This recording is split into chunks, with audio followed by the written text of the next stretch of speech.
এই হরিনাম সংকীর্তন এখনকার দিনে, এটা তো আমার দাদার বাড়ির অনুষ্ঠান, এটা নিয়ে কোনো বলা নেই, এটা তো ব্যক্তিগত, এরা নিজেদের উদ্যোগে পরিবারের কল্যাণে, গ্রামের কল্যাণে এরা করা।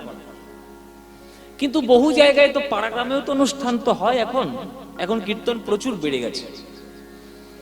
কিন্তু মোস্ট অফ দ্য প্লেসেস, বেশিরভাগ জায়গায় কীর্তনটা একটা মানে আনন্দদায়ক বা এন্টারটেনমেন্টের একটা পার্ট হয়ে গেছে, যে একটা এন্টারটেনমেন্ট হল, কীর্তন করাচ্ছি মানে একটা এন্টারটেনমেন্ট, একটা মনোরঞ্জনমূলক একটা অনুষ্ঠানে বেশি কনভার্ট হয়ে গেছে। সেটা কিন্তু সুস্থ লক্ষণ নয়, কেননা কীর্তন গানটা অন্যান্য গানের থেকে সম্পূর্ণ আলাদা। কোন গান থেকে আমি ছোট করে বলছি না, আমি সব ধরনের গান গাইতেও ভালোবাসি, সব ধরনের গান আপনাদের আশীর্বাদে একটু গাইতেও পারি, সমস্ত শিল্পীদের প্রতি আমার পূর্ণ শ্রদ্ধা আছে। কিন্তু কীর্তনের ব্যাপারটা এমন একটি ব্যাপার, কীর্তনটা শুধুমাত্র মনোরঞ্জনমূলক গান নয়, কীর্তনটা হচ্ছে বৈষ্ণব পদকর্তাদের সাহিত্য, তাদের সাধনা, মহাজনদের পদাবলী, সেইটা হচ্ছে তাদের সাধনার ধন। তারা এক একটি পদাবলীর মধ্যে, এক একটি গানের মধ্যে তাদের নিজস্ব ভাব তারা সংরক্ষণ করে গেছে।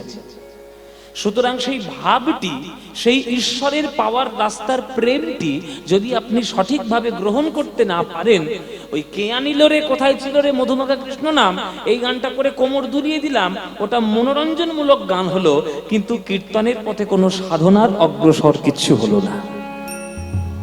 এটা খুব মন দিয়ে বোঝার ব্যাপার। তাই এসো, এই জন্যে আমার এই দাদার বাড়িতে আমি এখন যা করি কোনো অসুবিধা নেই, কেননা আমি তো আর এখানে কীর্তনিয়া নই। সাধারণ দৃষ্টিতে অনেকে এই পদ্মপলাশ কেন আসছে না শেঠ বাড়িতে, কিন্তু এটা আমার নিজের গান, এটা আমার নিজের বাড়ির অনুষ্ঠান। এখানে কি হলো না হলো আমার দেখার দরকার। আমরা আসি আমাদের আসল কথা কীর্তনগুলো শোনানোর জন্য, এটা পরিবারের কল্যাণের, আমরা পরিবারের এক সদস্য হয়ে আমরা এখানে আসি। কিন্তু অন্যান্য জায়গায় তো যাই, সেখানে কীর্তনটা বিশেষ করে মনোরঞ্জনমূলক গান। কীর্তনটা মনোরঞ্জনমূলক গান নয়, কীর্তনটা ঈশ্বরের পথে নিজের আধ্যাত্মিক উন্নতির জন্য এক ধাপ এগিয়ে দেওয়া, এইটাই হচ্ছে কীর্তন গানের আসল ধাপ। তাহলে কীর্তন গান শুনতে বসেছেন যখন, তাহলে তার নিশ্চয়ই একটা লাভ থাকবে। অন্য কোনো গানে লাভ থাকুক বা না থাকুক, কীর্তন গানে লাভ থাকবেই। তাহলে কীর্তন গানে কি লাভ হবে সেটা মহাপ্রভু নিজেই একটা শ্লোকের মধ্যে বলে গেছেন। শিক্ষাষ্টক শ্লোকের মধ্যে তিনি একটা শ্লোক তিনি বলে গেছেন ভক্তদের জন্য, যে কীর্তন শুনলে কি লাভ হবে। শোনো কি লাভ হবে। প্রথম লাভ হলো চেতো দর্পণ মার্জনম, চিত্তরূপী দর্পণকে মেজে ঘষে পরিষ্কার করতে পারে হরিনাম, একমাত্র কীর্তন। সুতরাং এই যে কীর্তনের মধ্যে, হরিনামের মধ্যে মন পরিষ্কার করার ফর্মুলা পাওয়া যায়, এটা অন্য কোনো গানের মধ্যে পাওয়া যাবে না, কোনো গানের মধ্যে পাওয়া যাবে না। অনেক গান তো বাজারে বেরিয়েছে, কিন্তু মন পরিষ্কার করার গান একমাত্র কীর্তন ছাড়া কিছু নাই। দেখবেন আপনি চেষ্টা করে, হ্যাঁ 100% লাভ লাভ লাভ গান আছে, 100% লাভ গান আছে। এই গানটা গেয়ে কার মনের ময়লা দূর হবে? কোন মনের ময়লা দূর হবে কি? একটা এন্টারটেনমেন্টের গান, মনোরঞ্জনের গান, খুব ভালো কথা, ওটা একটা অন্য লাইন। কিন্তু ওই গানটা শুনে কারণ মনের ময়লা দূর হবে কি? হবে না। কাঁচা বাদাম ভাজা বাদাম, কাঁচা ছোলা ভাজা ছোলা, এই শুনে কি আর কারণ মনের ময়লা দূর হবে? হবে না। লুঙ্গি ডান্স লুঙ্গি ডান্স লুঙ্গি ডান্স, মনের ময়লা দূর হবে কি? হবে না। কিন্তু কেউ যদি কীর্তনের আসরে এসে বসে হরে কৃষ্ণ নাম নিয়ে যদি ভাবকে জাগ্রত করে নয়নের দুফোঁটা জল ফেলে ভগবানের চরণে সমর্পণ নিজেকে করে দিতে পারে, তার মনের ময়লা এক নিমেষে দূর হয়ে যেতে পারে। এটা কীর্তনের ক্ষমতা, এটা কীর্তনের ক্ষমতা। আর এই ক্ষমতাটা কে দিয়ে গেছেন? স্বয়ং মহাপ্রভু দিয়ে গেছেন। মহাপ্রভুর এই আশীর্বাদে ক্ষমতাটা কীর্তনের মধ্যেই আছে, অন্য কোনো গানে নাই। আপনার মনের ময়লা দূর করবে। মায়েরা, মনের ময়লা দূর করার মতো গানও পাবেন না, মনের ময়লা দূর করার মতো সাবান শ্যাম্পুও পাবেন না। কই যান দেখি, কোথা থেকে পাবেন? একটা নিয়ে আসুন দেখি সাবান, একটা নিয়ে আসুন দেখি শ্যাম্পু। সাউথ সিটি চলে যান, সব থেকে ভালো মল কলকাতার শপিং মল, বড় বড় ব্র্যান্ডের সেখানে দোকান রয়েছে। হ্যাঁ, কোথায় সব বডি শেপ, কত সব এসেন্সিয়াল অয়েল, নানান রকম সব আছে। যাও গিয়ে বলো যে মনের মধ্যে খুব ময়লা পড়েছে, দেও দেখি একটা শ্যাম্পু, মনকে ধুয়ে নেবো একটু। কোন শপিং মলের কোন বড় ব্র্যান্ডেড দোকান মনটা পরিষ্কার করার জন্য, মনের ময়লা দূর করার জন্য কোন সাবান শ্যাম্পু দেবে? লাখ লাখ টাকা চেক দিলেও দিতে পারবে না। কিন্তু মনের ময়লা দূর করার জন্য একটা জায়গায় যেতে হবে। কোথায়? সুরধুনী গঙ্গার তীরে যাও, নবদ্বীপে যাও, গিয়ে ধুলোয় একটু গড়াগড়ি দাও, আর হা গোবিন্দ প্রাণ গোবিন্দ বলে গৌর বলে ধুলোয় গড়াগড়ি দাও, দেখবে মনের ময়লা দূর হবে। অন্যান্যর প্রতি যে মনের যে কলুষতা, সেগুলো দূর হবে। তাই প্রথম এবং শ্রেষ্ঠ লাভ চেতো দর্পণ মার্জনা। দ্বিতীয় লাভ কি? ভব মহাদাবাগ্নি নির্বাপনম। এই যে এখন সারা বিশ্ব সংসারে এখন হিংসা বিদ্বেষের আগুন জ্বলছে, এটাকে নিভিয়ে দিতে পারে একমাত্র হরিনাম, আর কেউ নয়, কেউ নয়। 2 নম্বর লাভ। 3 নম্বর লাভ কি? শ্রেয় কৈরব চন্দ্রিকা বিতরণ। চাঁদের আলোয় যেমন শালুক ফুল ফোটে, তেমনি ভক্তিরূপী চাঁদের আলোয় মঙ্গল রূপী শালুক বিকশিত হয়। তাহলে কীর্তন শুনলে মানুষের মঙ্গল হয়। 4র্থ লাভ কি? বিদ্যাবধূ জীবন। বিদ্যা অগ্রসর করিয়ে দেবে, বিদ্যাকে আরো উন্নত করতে পারে কীর্তন শুনলে। এখন এই কথা শুনে যদি কেউ আমার কথা শুনে বিদ্যা উন্নত করতে পারে, মাধ্যমিক পরীক্ষার সময় যদি 3 রাত কীর্তন শুনে যায়, সে পাশ করবে মাধ্যমিক? না, সে ডাহা ফেল করবে। কেননা মাধ্যমিক, উচ্চ মাধ্যমিক, বিএ, এমএ, পিএইচডি করার জন্য যে বিদ্যাটা পাওয়া যায় সেটা পুঁথিগত বিদ্যা, সেটা জাগতিক বিদ্যা। কিন্তু যে বিদ্যাটা অর্জন করার পর জাগতিক বিদ্যার কোনো প্রয়োজনই নাই, সেটা হলো পারমার্থিক বিদ্যা। আর সেই পারমার্থিক বিদ্যা একমাত্র কীর্তনের মধ্যেই লুকানো আছে। আপনি বলুন, রামকৃষ্ণ ঠাকুরের কটা পিএইচডি ডিগ্রি ছিল? এমএ কটা ডিগ্রি ছিল? বিএ পাস কটা করেছে? কিছু করেছে? স্কুলের ধারে বারেই যায়নি। প্রথম দিন স্কুলে গিয়েছে, মাস্টার মশাই বোর্ডে অঙ্ক শেখাচ্ছে, বিয়োগের অঙ্ক, তৎক্ষণাৎ পালিয়ে এসছে স্কুল থেকে, ধাঁ করে ছুট ঘরে। তাহলে পালিয়ে এলি কেন? বলে মার সঙ্গে যোগাযোগ করবে বলে জগতে এলাম, আর মাস্টার মশাই শেখাচ্ছে বিয়োগের অঙ্ক, ওই স্কুলে আমি যাবো না জীবনে। পালিয়ে এসছে রামকৃষ্ণ, আর জীবনে স্কুলের ধারে বারে যাই। কিন্তু মায়েরা বলুন, যে মাস্টার মশাইটা তখন ওই অঙ্কটা শেখাচ্ছিল, লোকে তাকে পুজো করে না লোকে রামকৃষ্ণকে পুজো করে? রামকৃষ্ণকে। কেন? তিনি আধ্যাত্মিক বিদ্যায়, পারমার্থিক বিদ্যায় এতটাই উন্নত হয়ে গিয়েছেন যে জাগতিক বিদ্যা সবাই এসে তার চরণ ধরছে, একবার আমাদের জীবনের রাস্তাটা একটু বলে দিন। এই হচ্ছে বিদ্যা। প্রহ্লাদকে তার বাবা জিজ্ঞেস করলো, কিরে প্রহ্লাদ, অনেক পয়সা খরচা করে গুরুর আশ্রমে পাঠালাম, কি শিখলি? প্রহ্লাদ বলেছিল, বাবা, জীবনে ভক্তি বিদ্যাই হলো আসল বিদ্যা, সেটাই শিখে এসেছি। শ্রবণং কীর্তনং বিষ্ণু শরণং পাদ সেবনম অর্চনং বন্দনং স্বক্ষং দাস্বং আত্মনিবেদনম। এই হলো জগতের সেরা বিদ্যা। ওই জন্য ভারতীয় আধ্যাত্মিকতা পৃথিবীর শ্রেষ্ঠ আধ্যাত্মিকতা, এদের দ্বিমত কিছু নেই। 4 নম্বর লাভ। 5 নম্বর লাভ, আনন্দাম্বধিবর্ধনং। আনন্দের সাগরকে আরো বাড়িয়ে দেয়। ও মায়েরা, কীর্তন শুনলে আনন্দ হয় না দুঃখ হয়? হ্যাঁ, আনন্দ হয়। তা আনন্দ যদি হয়, আর সন্ধ্যেবেলা থেকে এত বৃষ্টি হচ্ছে কেন? বলে বাবা আমরা কি করবো, আকাশের ব্যাপার। হ্যাঁ, দেখুন আনন্দ, এর মধ্যেও কিন্তু আনন্দ। কেন বলছি বলুন তো? এত বৃষ্টি হওয়া সত্ত্বেও এই যে আপনারা সকল কাজ ফেলে দিয়ে এই যে ছুটে এসছেন কীর্তনের আনন্দটাই পাওয়ার জন্য, অন্য কিছু পাওয়ার জন্য নয়।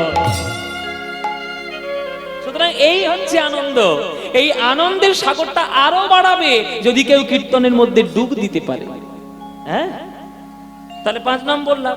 6 নম্বর লাভ, প্রতিপদং পূর্ণামৃত স্বাদনং। কীর্তনের প্রতি পদে পদে অমৃত। সমুদ্রের তলায় কোথায় মুক্ত পাওয়া যায় আমরা জানি? জানি না। ডুবুরি যে সে জানে। সমুদ্রের তলায় ডুব দেয়, কোথায় গেলে প্রবাল পাবো, কোথায় গেলে মুক্ত পাবো, এটা ডুবুরি ঠিক জানে। তেমনি কীর্তন হলো বিরাট একটা সমুদ্র। এই সমুদ্রের মধ্যে প্রেমরূপী রত্ন কোথায় লুকানো আছে, যারা গুরু পদে শরণ নিয়ে যারা ডুবুরি হওয়ার চেষ্টা করেছে, তারা কীর্তন সমুদ্রের মধ্যে প্রেমামৃত লাভ করতে পেরেছে। 6 নম্বর লাভ। আর 7 নম্বর লাভ কি? 7 নম্বর লাভ হলো প্রতিপদং পূর্ণামৃত স্বাদনং সর্বাত্ম স্নপনং পরং বিজয়তে শ্রীকৃষ্ণ সংকীর্তনং। সর্ব আত্মাকে কীর্তন শুনিয়ে উদ্ধার করা যেতে পারে।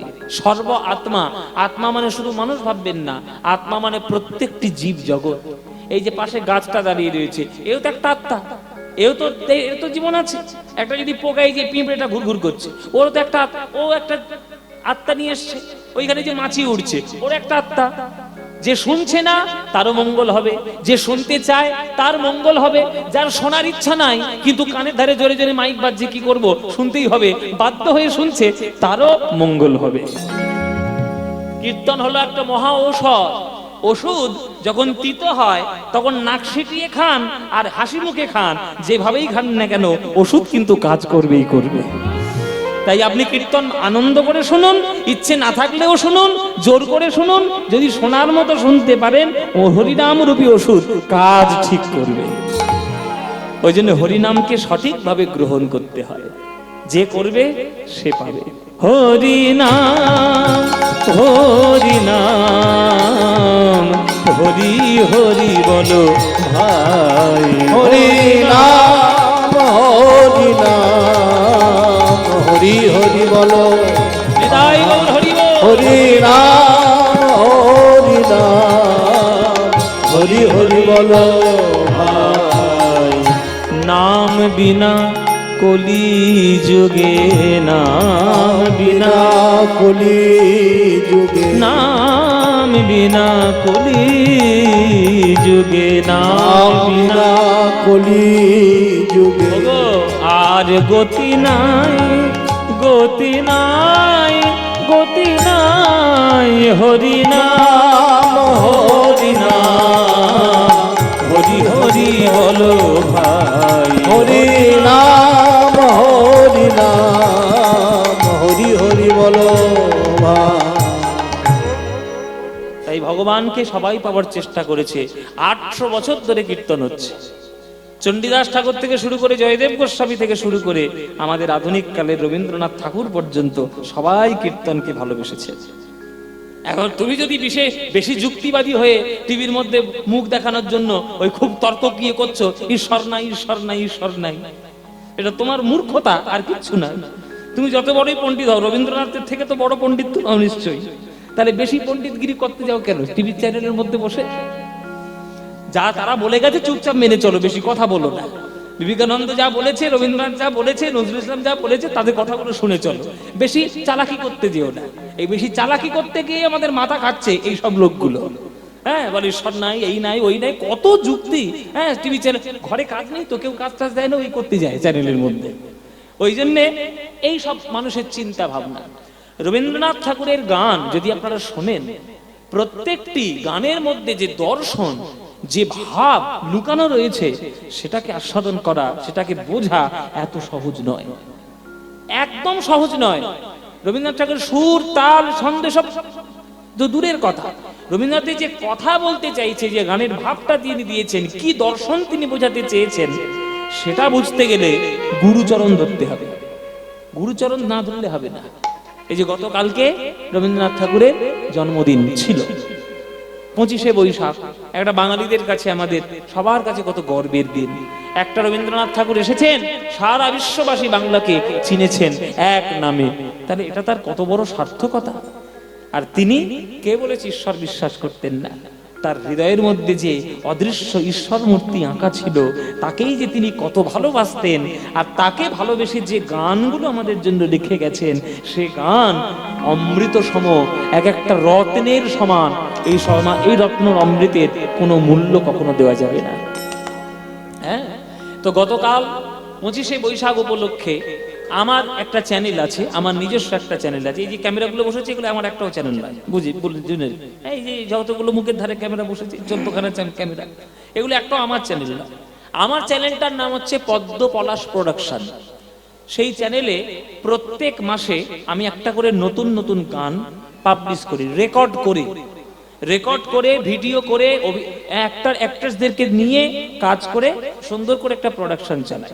তার জন্য প্রচুর খরচা, কেননা রেকর্ডিং স্টুডিওতে করতে গেলে অনেক টাকা খরচা। আর আমার একটা অভ্যাস আছে ছোট্টবেলা থেকে, আমার দাদারা জানে, এই দাদারা সব জানে, হ্যাঁ, যে আমার ছোটবেলা থেকে একটা অভ্যাস আছে, ভালো জিনিস ছাড়া আমি কিছু নিই না বাবা।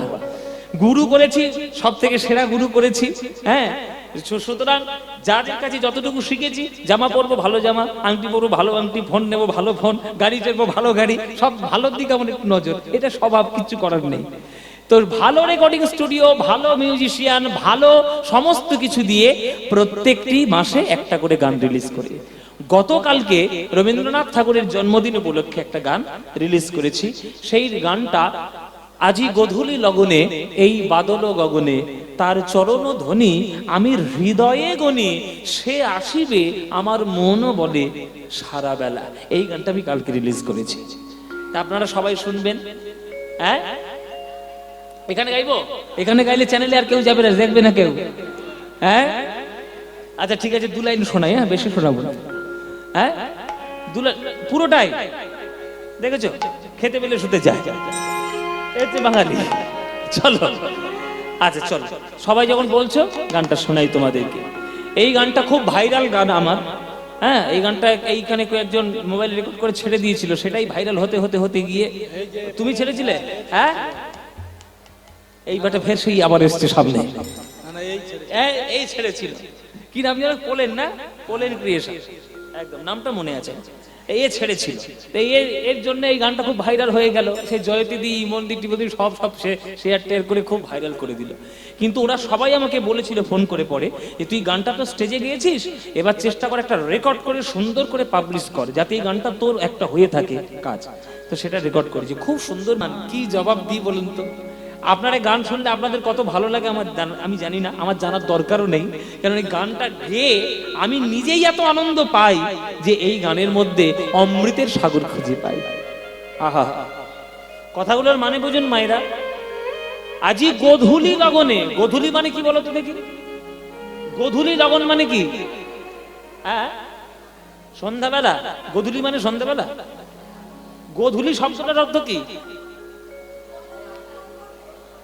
না, ভুল বলছ, গরু ওঠার আগে নয়, গরু ওঠার আগে, গোয়ালে ওঠার আগে না। শোনো, সূর্য অস্ত যাওয়ার সময় যখন রাখালরা গরু চড়ারে যখন বাড়িতে যেত, তখন গরু যখন লক্ষ লক্ষ গরু যখন যেত, তখন তাদের যাওয়ার ফলে তাদের খুর থেকে যে ধুলোটা উঠতো, ওটাকে বলে গোধূলি। তাই গোধূলি লগন মানে কি? গোধূলি লগন মানে হচ্ছে সন্ধ্যাকালটা। দেখবেন অনেকে গোধূলি লগনে বিয়ে হয় না, বিয়ে হয় অনেকে গোধূলি লগনে। অনেকে বলে, অনেকের মতামত যে গোধূলি লগনে বিয়ে হলে খুব ভালো। যাই হোক, এখন গোধূলি লগনে বাদল গগনে তার চরণধ্বনি, এখানে রবীন্দ্রনাথ ঠাকুর কার কথা বোঝাতে চেয়েছে? তার মানে তিনি তার হৃদয়ের মধ্যে যে ভগবানকে ভালোবাসেন, সেই ভগবানের চরণধ্বনি তিনি শুনছেন।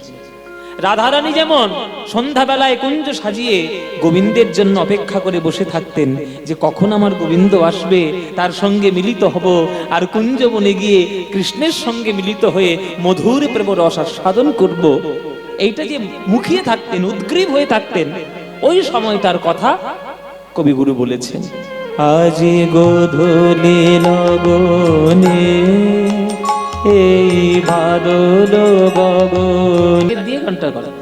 পাপা মাধা পামা গামা গারে গা, গামা গানে দানি দা পামা দা পামা গামা গা, বিহাগ রাগ, গামা গারে সারে নিসা পা নিসা পামা গামা গা, গামা পানি নি নি নি নি নি নি, পানি সা পামা গামা গারে সানি পানি নি সানি দা পামা দা পামা গামা গারে সা, গামা পানি সা, গামা পানি সা, গামা পানি উতলা হয়েছে মালতীর লতা, পুরালো না তাহার মনের কথা, উতলা হয়েছে মালতীর লতা, পুরালো না তাহার মনের কথা। বনে বনে আজি একই কানাকানি কিসের বারতা ওরা পেয়েছে না জানি। কি সুর আর কি সুর! আহা, বনে বনে আজি একই কানাকানি কিসেরও বারতা ওরা পেয়েছে না জানি। আপনি যদি প্রেমের দৃষ্টিতে তাকাতে পারেন তাহলে আপনার নায়ক নায়িকার সম্পর্ক হবে, আর আপনি যদি ভগবানের সঙ্গে ভক্তের দৃষ্টিতে তাকাতে পারেন তাহলে কৃষ্ণের সঙ্গে আপনার সম্পর্ক হবে। গানটার মধ্যে সকল ধরনের রস রয়ে গেছে। কৃষ্ণ যখন আসবে, ওই আশার যে পদধ্বনি, ওই যে আশার যে অনুভূতি, ওই আশার যে আনন্দ আমার হৃদয়ের মধ্যে কানাকানি করছে।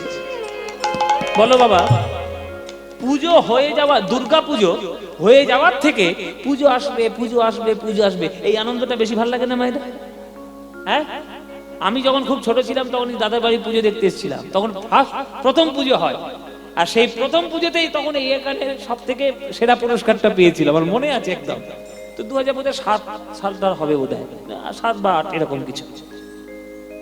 দুর্গা পুজো হবে মানে হয়ে গেছে, এটার থেকে পুজো আসবে পুজো আসবে এই গন্ধটা ভালো লাগে না? এই অনুভূতিটা ভালো লাগে না? তাহলে গোবিন্দ আসবেন, এই অনুভূতি, এই অনুভব, এটা তো আমার ভালো লাগার জায়গা, একদম আমার প্রেমের জায়গা।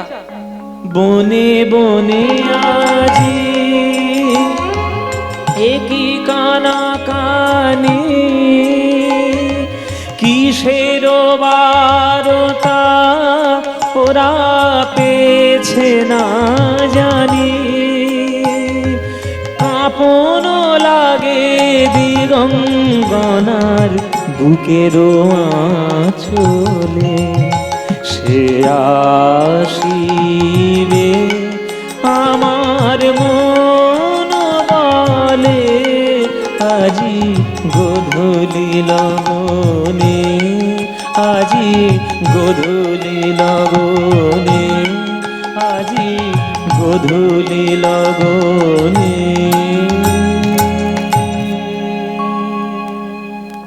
রবীন্দ্রনাথ ঠাকুরের গান।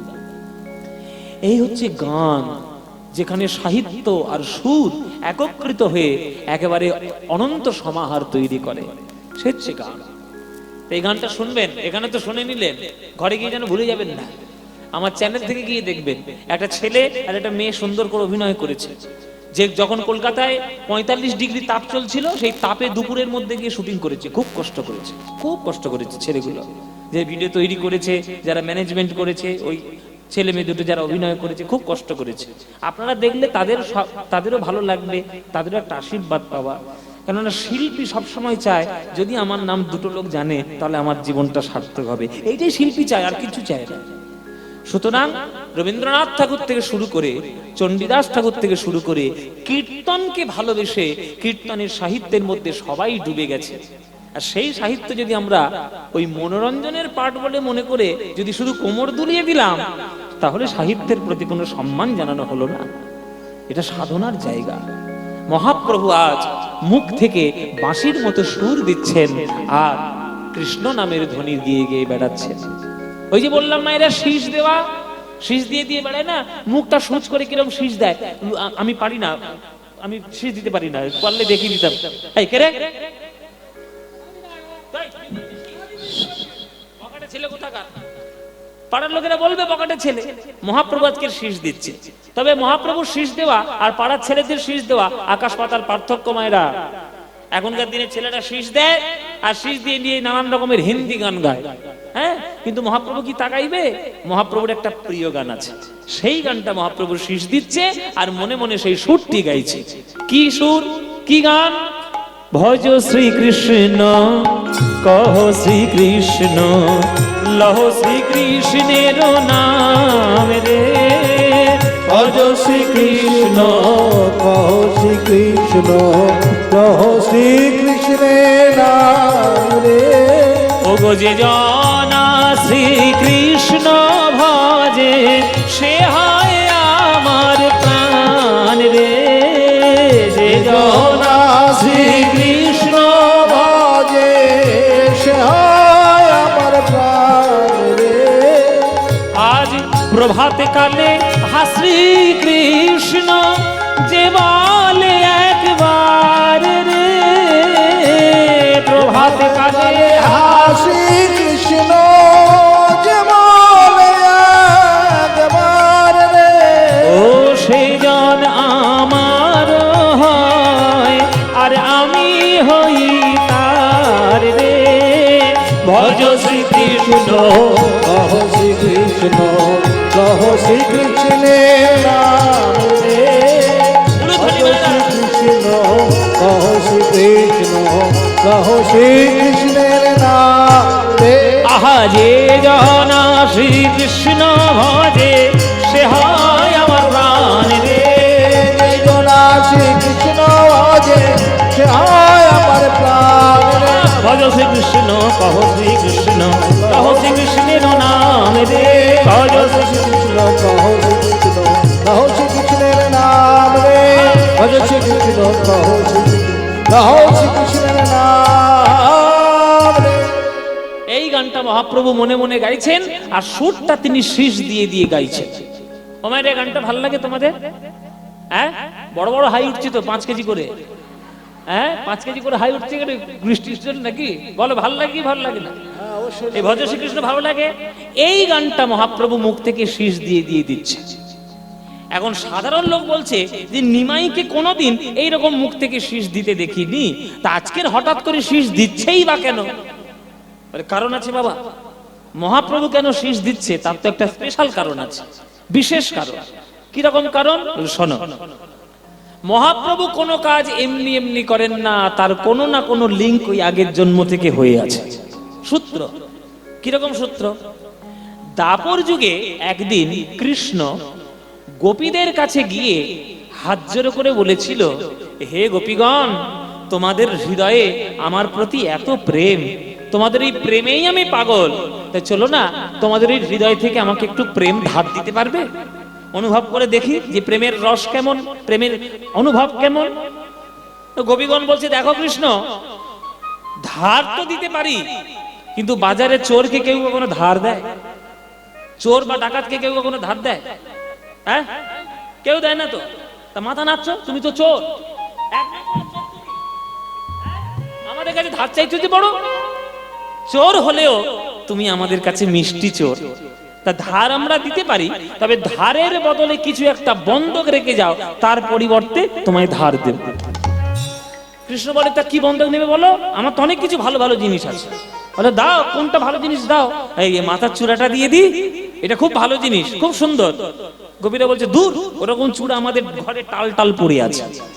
বলে তাহলে এই গলার এই রত্নমালাটা দিয়ে দি, দূর, ওসব রত্নমালা আমাদের দাস দাসীরা পরে পরে ঘুরে ঘুরে বেড়ায়। কি দেবো তাহলে? মা চূড়াটাও নেবে না, মালাও নেবে না, এর থেকে ভালো জিনিস কি? গোপী বলে, কেন?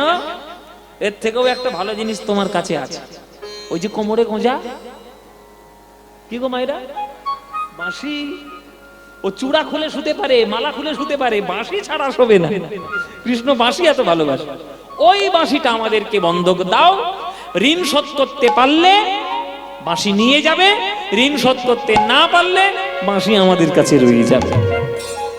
মায়েরা, দাপর যুগ চলে গেল, পুরো দাপর যুগের মধ্যে একটা দিনের জন্য ঋণ শোধ করতে পারলেন না, ঋণী হয়ে গেলেন। ঋণী হয়ে যাওয়ার জন্য বাঁশি পড়ে রইল গোপীদেরই কাছে।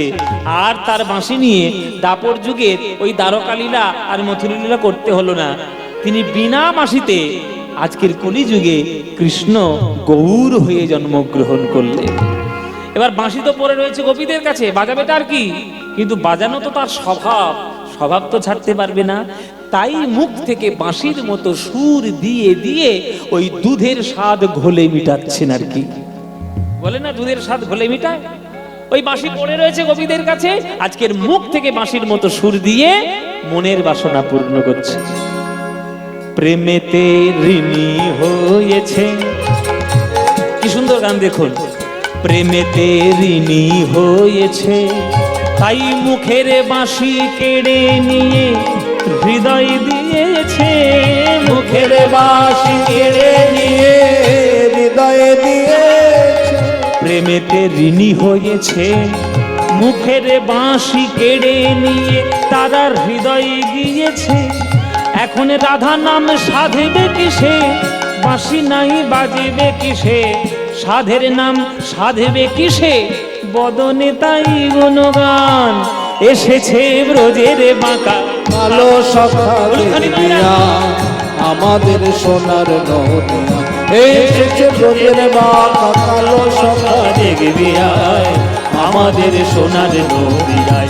এসেছে ব্রজের বাঁকা কালো সখা দেখবিয়া আমাদের সোনার নদিয়া। আয় প্রেমেতে ঋণী হয়েছে। ঋণী কাদের কাছে হয়েছেন? গোপীগণের কাছে। মুখের বাঁশি কেড়ে নিয়ে তারা হৃদয়ে দিয়েছে। হৃদয় মানে এখানে হৃদয় শব্দের অর্থ প্রেম। এখন রাধা নাম সাধবে কিসে? মুখে বাঁশি তো নাই, বাজবে কিসে? বড় সাধের নাম সাধবে কিসে, বদনে তাই গুণগান। যার যেটা স্বভাব, সে স্বভাব তাকে বদলানো যায়? জীবনে বদলানো যাবে। ও মায়েরা, একটা চাকর ছিল বুঝলে, তার একটু চুরি করার স্বভাব আছে। চাকরের একটু চুরি, অনেক চাকরেরই থাকে। তোমরা যারা বাড়িতে চাকর টাকর পোষে একটু সাবধানে থেকো বুঝলে। চাকরটা মাঝে মাঝে একটু চুরি টুরি করে। তো সে বেশি কিছু চুরি করে না, ওই 20 টাকা করে সবজি বাজার করতে দিলে তার থেকে 3 টাকা চুরি করে, 17 টাকার সবজি কিনে আর কি। তো এইটা মালিক বুঝতে পেরেছে যে আমার চাকরটা মনে হচ্ছে চুরি টুরি করে। এবার চাকরকে ডেকে পাঠিয়েছি, এই গনসা এদিকে আয়। কি হয়েছে মানে? বলে এই নেই, টাকা দিলাম 25 পিস বাতাসা কিনে নিয়ে আসবি দোকান থেকে। 25 পিস। এই কত বললাম? 25টা বাতাসা গুনে গুনে 25টা পিস নিয়ে আসবি। এবার 25 পিস কেন বললো? এই কথাটা তার মাথার মধ্যে স্ট্রাইক করেছে। চোর মনে মনে ভাবছে যে টাকা দিয়ে বলবে বাতাসা কিনে, 10 টাকার বাতাসা 20 টাকার বাদ 25 টাকা না গুনে গুনে। তাহলে মালিক নিশ্চয়ই দোকানে কি খোঁজ নিয়েছে যে 20 টাকার কথা বাতাসা হয়। ও নিশ্চয়ই মালিক খোঁজ নিয়ে দেখেছে। ঠিক আছে, আমিও চোর, আমারও কাজ আমি করব। এই বলে বাজার থেকে 25টা বাতাসা কিনে নিয়ে এসে মালিকের হাতে দিয়ে বলছে, এই নে 25টা বাতাসা। এইবার তখন মালিক ধরেছে, এই এদিকে আয়। এইবার আজকে তুই ধরা পড়ে গেছিস তো? বলে কেন? বলে আমি বাজারে তোর টাকা দেওয়ার আগে আমি নিজেই বাজারে গেছিলাম, গিয়ে দেখে এসছি, জেনে এসছি যে 20 টাকার কটা বাতাসা হয়, দেখেছি 25টা। তা ওই জন্য তো 25টা। আর অন্যান্য বার তুই যখন দিতিস 17টা 18টা 20টা, মানে 3-4টা করে খেয়ে নিতে পারছি। তাহলে চুরি হাতে করতে পারলি না তো? চোর বলছে, চাকর বলছে, মালিক সত্যি কথা কি আর বলবো? বললেই তো এমনি জুতো পেটা করবেন এক্ষুনি। বলে কেন? তুই তো চুরি করতে পারিস নি, জুতো পেটা করবো কেন? বলে না, চুরি আমি ঠিক করেছি। হ্যাঁ, 25টাই তো বাতাসা দিয়েছিস, চুরি আবার কখন করলি? তখন চাকরটা বলছে যে মালিক, লোকে বাতাসা চুরি করে কেন? খাবার জন্য। আমি জানি আপনি দোকান থেকে খোঁজ নিয়ে এসেছেন 25টা বাতাসা, ওই জন্য আপনি আমাকে কিনতে দিয়েছেন। তাই আপনার হাতে 25টা বাতাসা দেওয়ার আগে দরজার বাইরে প্রত্যেকটা বাতাসা একবার করে চেটে নিয়েছি আমি। আপনি কি করে আমাকে চুরি থেকে বাতাসা চেটে নিচ্ছিস কেন? 25টা বাতাসা আমি একবার করে চেটে নিয়েছি। তা যার যেটা স্বভাব তাকে আপনি বন্ধ করতে পারবেন? কৃষ্ণের বাঁশি বাজানোর স্বভাব, সে যেখানেই থাকবে বাঁশি সে বাজাবে। হ্যাঁ, বাঁশি সে বাজাবে, সুতরাং তাকে আটকে লাভ নেই। সে দাপর যুগে থাকলেও বাঁশি বাজাবে, আর কলিযুগে এসেছে মুখে বাঁশি নেই, তাই মুখে বাঁশির মতো সুর দিয়ে বাঁশির ভাবটা তিনি জাগ্রত করছেন। প্রেমেতে ঋণী হয়েছে, তাই মুখের বাঁশি কেড়ে নিয়ে হৃদয় দিয়েছে। মুখের বাঁশি কেড়ে নিয়ে হৃদয়ে দিয়ে। এখন রাধা নাম সাধবে কিসে, বাঁশি নাহি বাজবে কিসে? বড় সাধের নাম সাধবে কিসে, বদনে তাই গুণগান। এসেছে ব্রজের বাঁকা কালো সখা দেখবিয়া আমাদের সোনার নদিয়া, এসেছে ব্রজের বাঁকা কালো সখা দেখবিয়া আমাদের সোনার নদিয়া, এসেছে ব্রজের বাঁকা কালো সখা দেখবিয়া আমাদের সোনার নদিয়া।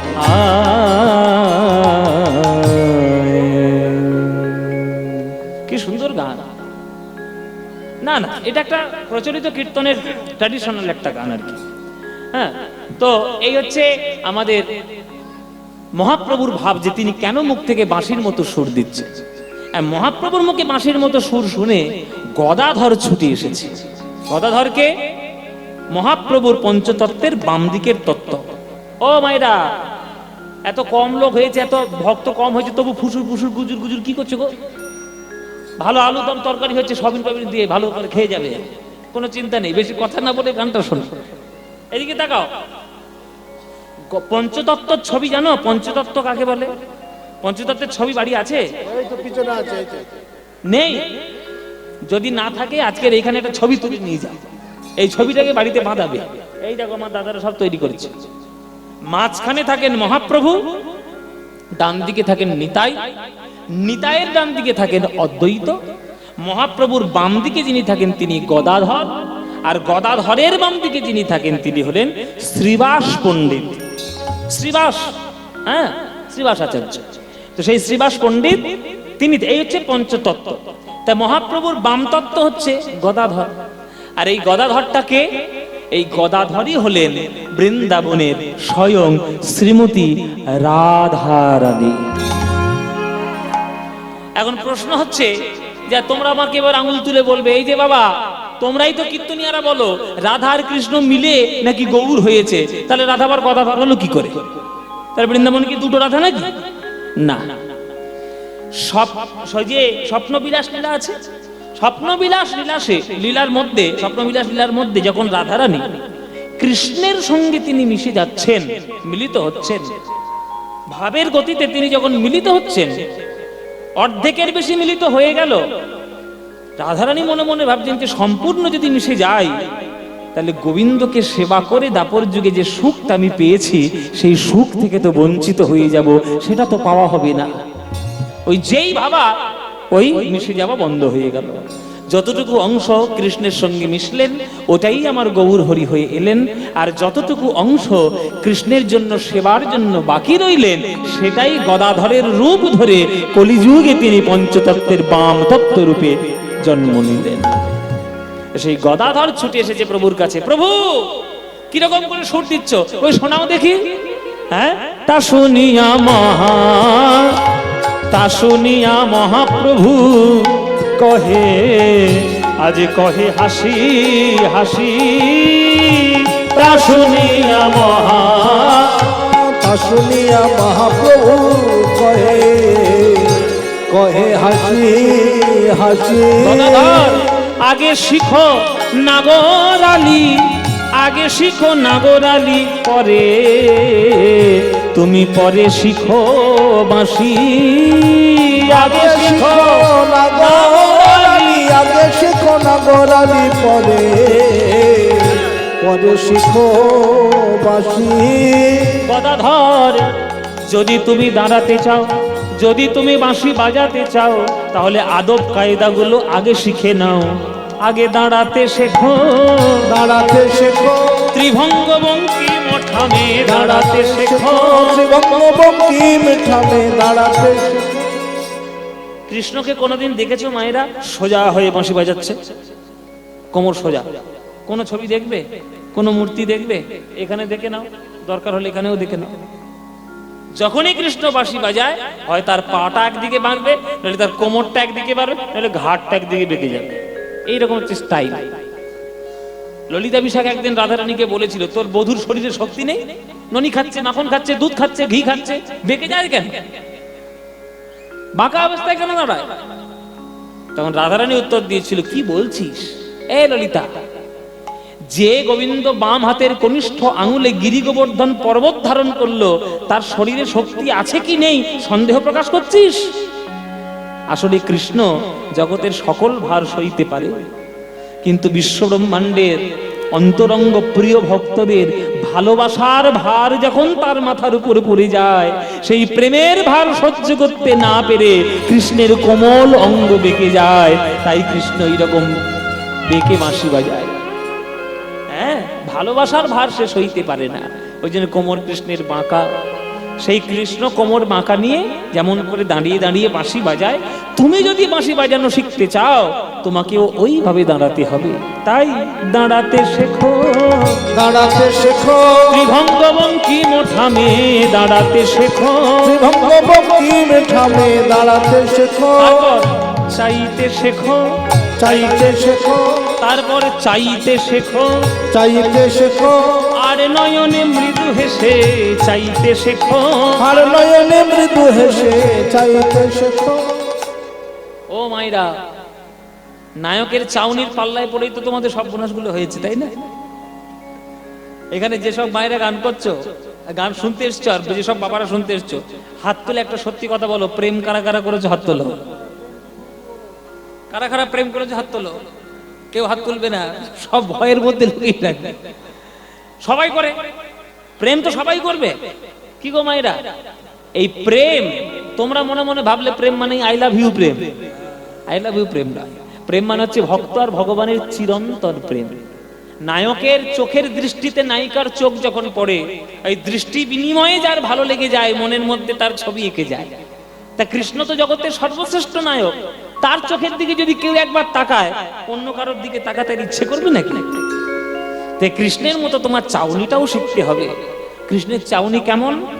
আরে নয়ন মৃদু হাসি, আরে নয়নে মৃদু হেসে চাইতে শেখো, আর নয়নে মৃদু হেসে চাইতে শেখো, আরে নয়নে মৃদু হেসে তবে বিনোদ বংশী বাজে, আরে নয়নে মৃদু হেসে তবে বিনোদ বংশী বাজে, আর নয়নে মৃদু হেসে তবে বিরোধ বংশী বাজে, আর নয়নে মৃদু হেসে তবে বিরোধ বংশী বাজে, আর নয়নে মৃদু হেসে তবে বিরোধ বংশী বাজে। চাইতে শেখো, চাইতে শেখো, চাইতে শেখো। বাঁশি বাজাবো, বাঁশি বাজাবো বললে হবে? আগে আদব কায়দাগুলো শেখো। আগে কোমরটা এভাবে বাঁকি দাঁড়াও, তারপরে আর নয়নে মৃদু হাসি তাকাও। ওই রকম আদব কায়দাগুলো জানলে তবেই তো। তারপরে আর একটা কথা আছে, কথা ধর, তুমি যে আমার মুখের শীষ শুনলে, ওটা তো সুর শুনলে, মনে মনে তো আমি একটা গান গাইছি, ভজ শ্রীকৃষ্ণ কহ শ্রীকৃষ্ণ লহ শ্রীকৃষ্ণের নাম রে। তা তোমাকে যদি বাঁশির সুর আমি শিখিয়ে দিই, এই গানটা গাইবে তো? গদাধর বলছে, গান যখন গাইবো আর গান যখন শিখবো, তাহলে শীষ দিয়ে দিয়ে কাঁচা গান কেন গাইবো, পাকা গান গাইবো। সে কি কথা? কৃষ্ণ নামের থেকে আবার পাকা গান আছে নাকি? বলে আছে, আমাদের কাছে আছে। ও গৌরাঙ্গ মহাপ্রভু, কৃষ্ণ নাম তোমার কাছে পাকা গান, আমাদের কাছে কাঁচা। কেননা আমরা কৃষ্ণকে জানতে পেরেছি তো তোমার মাধ্যমে। কৃষ্ণকে কোনোদিন চিনতাম না, কৃষ্ণ প্রেম কোনোদিন জানতাম না, তোমার জন্য পেয়েছি। তাই তোমার কাছে কৃষ্ণ নাম পাকা গান হতে পারে, কিন্তু কৃষ্ণ নাম আমাদের কাছে কাঁচা। আমাদের কাছে কৃষ্ণ নামের থেকে অনেক বেশি পাকা গান আছে। আমাদের কাছে পাকা গান কি জানো? সকল গৌরাঙ্গ ভক্তদের কাছে, সকল গৌর ভক্তদের কাছে পাকা গান একটাই গান, ভজ গৌরাঙ্গ কহ গৌরাঙ্গ লহ গৌরাঙ্গের নাম রে। ভজ গৌরাঙ্গ কহ গৌরাঙ্গ লহ গৌরাঙ্গের নাম রে। এই গানটা ভালো লাগে মায়েরা? সত্যি বলছো? সত্যি? সিরিয়ালের দিব্যি, সিরিয়ালের দিব্যি। কীর্তন বেশি ভাল লাগে না এই গৌরাঙ্গর নাম ভালো লাগে? সিরিয়াল বেশি ভাল লাগে গৌরাঙ্গ নাম। তাই গানটা যখন গাইছি, হ্যাঁ, চারিদিকে কি সুন্দর ঠান্ডা হয়ে গেছে, পরিবেশ তো বেশ সুন্দর। তাহলে করতালি দিয়ে আমার সঙ্গে একটু গাও দেখি। গাইতে পারবে? আজকে শেষ দিনের গান, চিৎকার করে গলা ফাটিয়ে দাও। যদি গলা ধরে যায়, গানের শেষ আমার কাছে আসবে, এক ফোঁটা করে ওষুধ দিয়ে দেবো, আমার কাছে ওষুধ আছে। সবাই মিলে গাও, প্রাণ খোলা গান। ভজ গৌরাঙ্গ কহ গৌরাঙ্গ লহ গৌরাঙ্গের নাম রে। বলো ভজ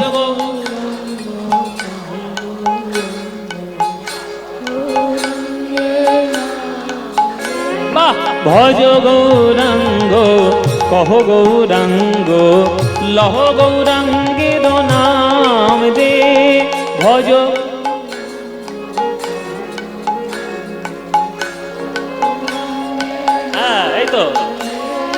যে জনা গৌরাঙ্গ ভজে সে হয় আমার প্রাণ রে। যে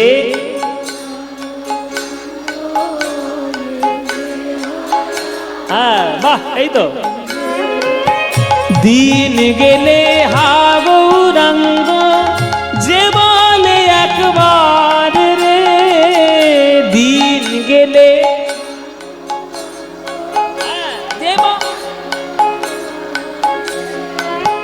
সেই জন আমার হয়, আমি হই তার রে। বলো সে জন।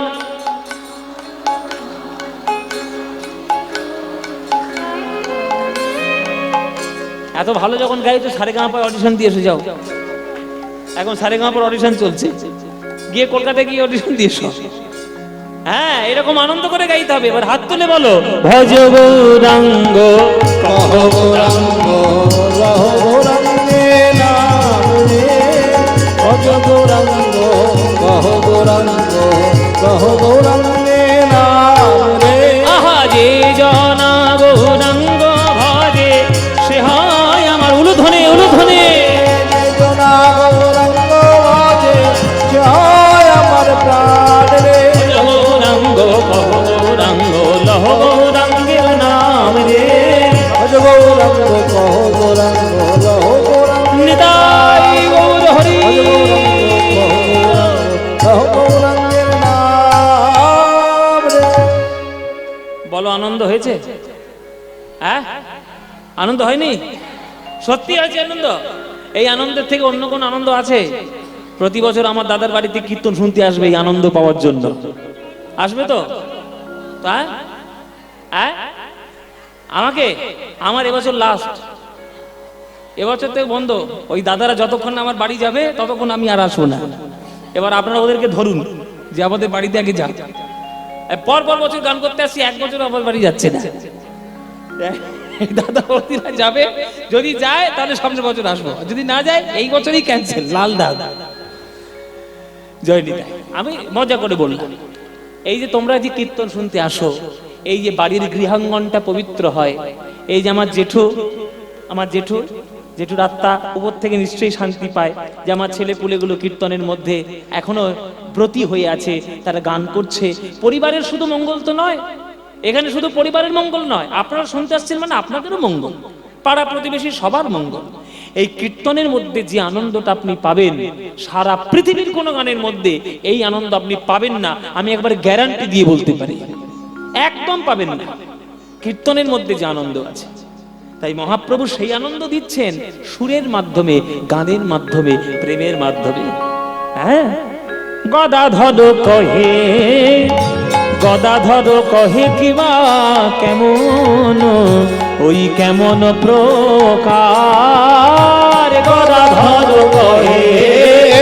গদাধর কহে কিবা কেমন কেমন প্রকার। আরে বংশী কহে নয়নে বাঁকা, বংশী কহে নয়নে বাঁকা, ত্রিভঙ্গ আকার। বংশী কহে নয়ন বাঁকা, বংশী কহে নয়ন বাঁকা, ত্রিভঙ্গ আকার। বংশী কহে নয়ন বাঁকা, ও ত্রিভঙ্গ আকার। হে বংশী কহে নয়ন বাঁকা, ও ত্রিভঙ্গ আকার। হে বংশী কহে নয়ন বাঁকা, ত্রিভঙ্গ আকার। হে বংশী কহে নয়ন বাঁকা, ত্রিভঙ্গ আকার। হে বংশী কহে নয়ন বাঁকা, ত্রিভঙ্গ আকার। হে বংশী কহে নয়ন বাঁকা, ত্রিভঙ্গ আকার। হে বংশী কহে নয়ন বাঁকা। গৌরচন্দ্রিকা সমাধা হলো।